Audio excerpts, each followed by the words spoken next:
Hi. So today I'll show you what it's like to have a bike assembly. Here we have the Giant Trinity at saka magpapa-bike fit dito sa Giant, sa Lifecycle here in Greenhills.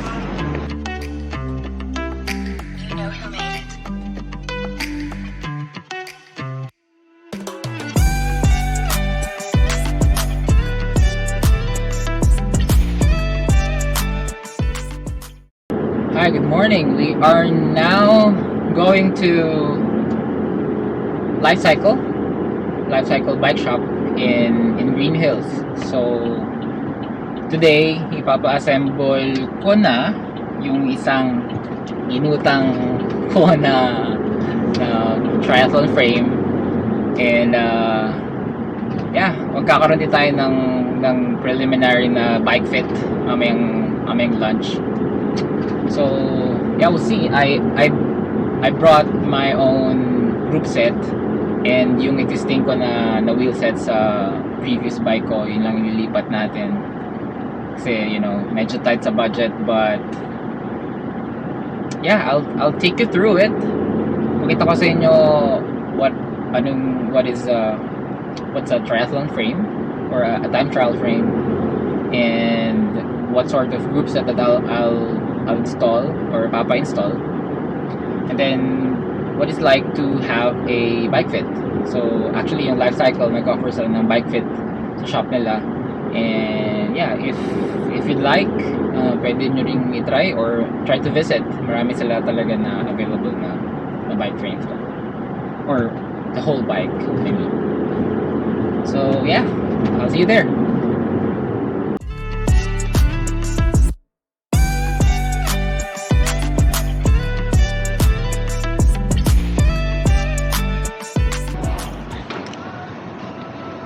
Hi! So, nandito na tayo sa Lifecycle sa Greenhills. So, tara, papabuo tayo ng bike.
Hi.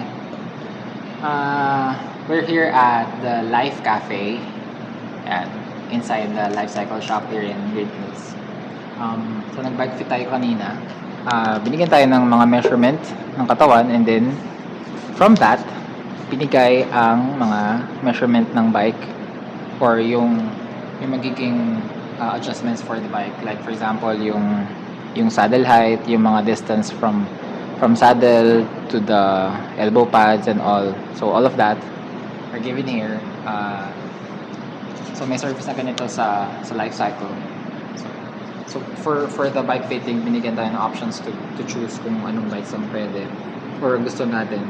So I chose yung for triathlon, road bike, and also for mountain bike. So even for mountain bike, as you can see here, binigay din yung measurements. Like yun nga, even yung distance ng stem o yung length ng stem, then yung rise also ng stem. So all of those are given here. So from here, pwede ka nang mag-fit ng sarili mong bike, pero later kakaroon tayo ng actual bike fitting somewhere there. So